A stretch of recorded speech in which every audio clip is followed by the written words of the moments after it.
Himachal Pradesh taxi union के प्रदेश अध्यक्ष राजकुमार शर्मा ने AIIMS Bilaspur hydro engineering college व रेलवे प्रोजेक्ट में अधिकारी व कर्मचारी को लाने एवं ले जाने वाले कई वाहनों को गैर कानूनी बताया।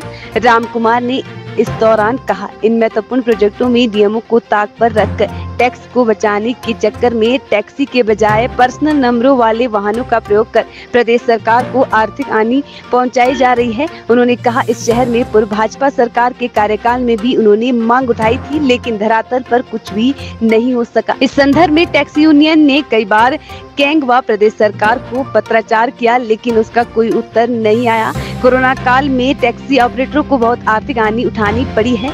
इसके चलते कई ऑपरेटरों ने आत्महत्या कर ली थी। नमस्कार, मैं आज कुछ बातों को आप बिलासपुर के लोगों को अवगत करवाना चाहता हूं, जो हमारे टैक्सी ऑपरेटरों की समस्या है। हमारी सबसे बड़ी समस्या है कि सबसे पहले हम कोरोना काल में प्रताड़ित रहे और कोरोना की वजह से हमारे टैक्सी ऑपरेटरों ने सुसाइड तक किए। उसके बाद अब भयंकर आपदाई पूरे हिमाचल प्रदेश के अंदर ही नहीं, पूरे भारतवर्ष के अंदर आपदा थी। लेकिन आज की परिस्थितियों में क्या हो रहा है कि पूरे विभाग, जैसे मैं एम्स के गेट के सामने खड़ा हूँ, उसमें मैं एक सबसे पहले जो सिक्योरिटी के लोग हैं हमारे, जो सिक्योरिटी दे रहे हैं, तो थोड़ा सा मैं चाहता हूँ कि इनको दिखाया जाए, क्योंकि ये आज कुछ बाउंसर का काम कर रहे थे यहाँ। तो मैं ये बताना चाहूँगा कि ये गाड़ी किसकी है जो सिक्योरिटी के लोगों को उठा के ला रही है। HP 12P 1692 ये गाड़ी प्राइवेट गाड़ी है और मिस्टर किसी भूप सिंह के नाम पे रजिस्टर्ड है। अभी हम उस गाड़ी के लिए यहाँ पे खड़े हैं और उस गाड़ी को छुपा दिया गया। कोई अल्टो गाड़ी में इनके जो लोग हैं वो शिफ्ट के लिए अब चेंज हो रहे हैं। देखिए कितनी बड़ी है। और वो अफसर जो सरहदों की रक्षा करने के लिए सरहदों की रक्षा करते हैं और एम्स की रक्षा करते हैं, और दूसरों की रक्षा क्या करेंगे, जो इतना बड़ा झूठ बोलते हैं। ये सरकार के साथ एक गद्दारी है, हमारे समाज के साथ एक गद्दारी है। हिमाचल प्रदेश का टैक्सी ऑपरेटर, हिंदुस्तान का टैक्सी ऑपरेटर एक टैक्स के रूप में पूरे हिंदुस्तान को, पूरे भारतवर्ष को उस टैक्स के द्वारा सड़कें बनाई जाती हैं। लेकिन ये गद्दार लोग आज प्राइवेट गाड़ियों का यूज कर रहे हैं और प्राइवेट गाड़ियों में इन लोगों को बिठाकर उनकी जान को जोखिम में डाल रहे हैं। पूरे हिमाचल प्रदेश का 7 प्रकार के टैक्स को चूना लगा रहे हैं। आज हिमाचल प्रदेश की सरकार विपदा में है, लेकिन अगर ये लोग सरकार को चूना ना लगाएं और अच्छे तरीके से टैक्स भरें, तो हिमाचल प्रदेश सरकार आज कटोरा लेके ना खड़ी हो। मैं निवेदन करूंगा प्रेस के माध्यम से कि इन गद्दार लोगों को अगर पुलिस प्रशासन, अगर शासन प्रशासन सजा नहीं देता है तो हम गुंडाई करेंगे, हम दबंगाई करेंगे और उन गाड़ियों को वो स्वयं उसके अपने जिम्मेवार होंगे।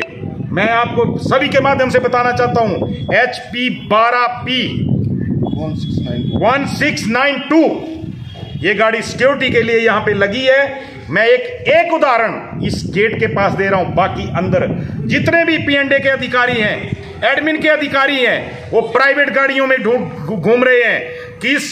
किस एग्रीमेंट के तहत उन गाड़ियों को पेमेंट हो रही है, और CAG को हम लिख रहे हैं, कैग को हम लिख रहे हैं, कैसे उसका ऑडिट हो रहा है, किस हेड से उसकी पेमेंट हो रही है। मैं सबसे निवेदन करूंगा, जिला प्रशासन से निवेदन करूंगा कि उन्हें इस बात के लिए दंडित किया जाए। वो चूना लगा रहे हैं सरकार के टैक्स को। टैक्सी ऑपरेटर 7 प्रकार का टैक्स देता है, उसके बाद अपनी गाड़ी को सड़क के ऊपर लाता है। इनके भाई भी टैक्सी ऑपरेटर हो सकते हैं, इनके बच्चे भी टैक्सी ऑपरेटर हो सकते हैं। क्यों उनके साथ ऐसा कुठाराघात हो रहा है? इसलिए हम आज बिलासपुर के अंदर, मैंने चंद जो अपने टैक्सी ऑपरेटर थे, मैंने रात को भी निवेदन किया था कि मैं सिर्फ और सिर्फ अकेला आऊँगा, अकेला इस लड़ाई की शुरुआत करूँगा।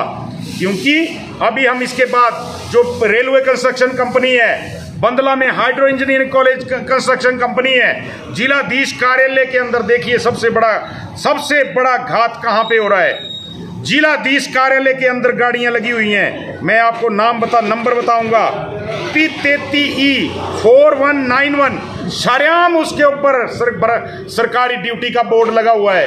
कहाँ ये सरकार सोई हुई है, कहाँ ये शासन प्रशासन सोया हुआ है। जिलाधीश कार्यालय की बात है, एक इनोवा गाड़ी है HP 24C 30-16 शरेआम उसके ऊपर सरकारी ड्यूटी का बोर्ड लगा हुआ है। कैसे लगा हुआ है? अगर वो अधिकारी उस गाड़ी में कहीं उसका एक्सीडेंट हो जाता है, कुछ हो जाता है, कौन भरपाई करेगा? कौन भरपाई करेगा? और मैं उस अधिकारी को पूछना चाहता हूं कि लानत है तेरे ऊपर, अगर इस तरीके के कार्य कर रहा है तो लोगों से तू घूस खाता होगा। जब तू सरकारी गाड़ी के बजाय प्राइवेट गाड़ी को टैक्सी के रूप में यूज कर रहा है तो इसका मतलब तू सबसे बड़ा भ्रष्टाचारी है।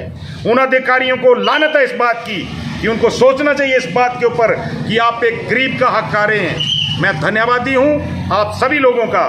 मैं इसके बाद जिलाधीश कार्यालय में जाऊंगा, इसके बाद मैं आरटीओ ऑफिस में जाऊंगा, रेलवे कंस्ट्रक्शन कंपनी में जाऊंगा।